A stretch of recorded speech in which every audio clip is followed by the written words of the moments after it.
দাজ্জালের হাতে সর্বশেষ যেই যুবক হত্যা হবে এবং যাকে হত্যার পর দাজ্জাল আর কাউকে হত্যা করতে পারবে না। আমরা এমন এক যুগে দাঁড়িয়ে আছি যে কোনো সময় হতে পারে অনেক কিছুই, আর এমনি সময় আগমন ঘটবে ইমাম মাহাদির। অথচ আমরা জানি না যে কে এই ইমাম মাহাদি আর কেনই বা তিনি আসবেন। প্রথমেই জানা উচিত ইমাম মাহাদি কোনো ব্যক্তির নাম নয়।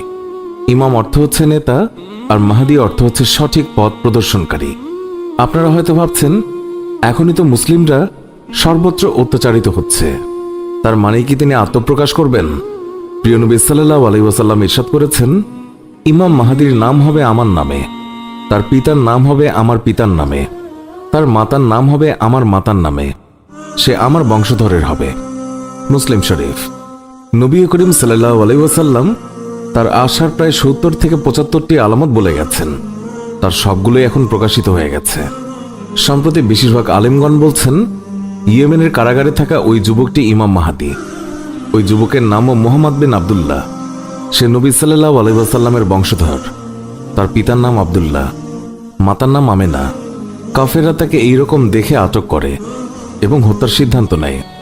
দীর্ঘদিন কারাগারে আটক থাকায় তার শারীরিক অবস্থার খুব অবনতি হলে তাকে বিষ প্রয়োগ করে মারার সিদ্ধান্ত নেওয়া হলে ডাক্তাররা বলল তাকে বিষ প্রয়োগ করে মারার দরকার নেই। তার যে শারীরিক অবস্থা তাতে সে কিছুদিন পর এমনিতেই মারা যাবে। তাকে সেখান থেকে ছেড়ে দেওয়ার পর তিনি কোথায় আছেন, কি করছেন তা কেউই জানে না। তাই অধিকাংশ আলেমরা একমত ইনি ইমাম মাহাদি। যখন তার বয়স 40 বছর হবে তখন পবিত্র কাবা শরীফ তাওয়াফরত অবস্থায় কতিপয় আলেমগণ তাকে চিনে ফেলবেন এবং সেখানে 313 জন তার হাতে বায়াত গ্রহণ করবেন। কারণ 313 জন নিয়ে মুসলিমের জয়যাত্রা শুরু হবে। তারপর খোরাসান থেকে একদল কালো পতাকাবাহী দল ঘোড়া নিয়ে ছুটবে ইমাম মাহাদির কাছে। হযরত আব্দুল্লাহ ইবনে বুশর রাদিয়াল্লাহু তাআলা আনহু থেকে বর্ণিত, আল্লাহর রাসূল সাল্লাল্লাহু আলাইহি ওয়াসাল্লাম ইরশাদ করেছেন, ইস্তাম্বুল জয়ের মধ্যখানে সময় যাবে 6 বছর। 7ম বছরে দাজ্জাল আত্মপ্রকাশ করবে। ইবনে মাজাহ খণ্ড 2 পৃষ্ঠা 137। দাজ্জালের সাথে যুদ্ধে মুসলিমদের 1/3 সৈন্য পলায়ন পর হবে। আল্লাহ রাব্বুল আলামিন কখনোই তাদের তওবা গ্রহণ করবেন না। সৈনিকদের 1/3 নিহত হবে। তারা হবে আল্লাহর কাছে শহীদানের মাঝে সর্বোত্তম শহীদ, আর সৈন্যদের অপর 1/3 বিজয়ী হবে এবং জীবনে আর কখনো তারা দাজ্জালের ফিতনায় আক্রান্ত হবে না। তারাই বিজয় করবে। তারা নিজেদের তলোয়ার জৈতুন বৃক্ষে লটকিয়ে যুদ্ধলব্ধ সম্পদ ভাগ করতে থাকবে। এমত অবস্থায় তাদের মধ্যে শয়তান উচ্চ স্বরে বলতে থাকবে, দাজ্জাল তোমাদের পেছনে, তোমাদের পরিবার পরিজনের মধ্যে চলে এসেছে। এই কথা শুনে মুসলিমরা সেখান থেকে বের হবে। অথচ এই ছিল মিথ্যা সংবাদ। তারা যখন সিরিয়া পৌঁছাবে তখন দাজ্জালের আগমন ঘটবে। নবী করিম সাল্লাল্লাহু আলাইহি ওয়াসাল্লাম বলেছেন, দাজ্জাল দুনিয়াতে অবস্থান করবে 40 দিন। প্রথম একটি দিন 1 বছরের সমান হবে, দ্বিতীয় দিনটি 1 মাসের সমান হবে, তৃতীয় দিনটি হবে 1 সপ্তাহের সমান, অবশিষ্ট দিনগুলো সাধারণ দিনের মতোই হবে। সহিহ মুসলিম খণ্ড 4 পৃষ্ঠা 2250।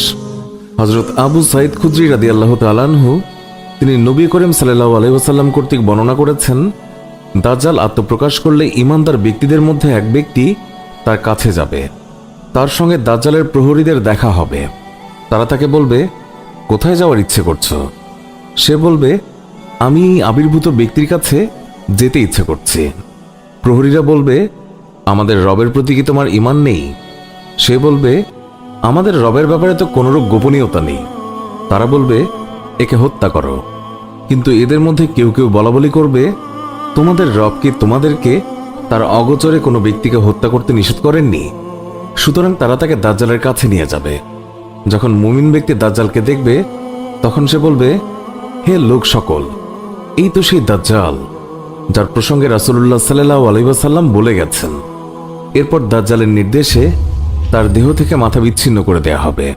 তার পেট ও পিঠ উন্মুক্ত করে তাকে পেটানো হবে আর বলা হবে, তুমি কি আমার প্রতি ঈমান স্থাপন করো না?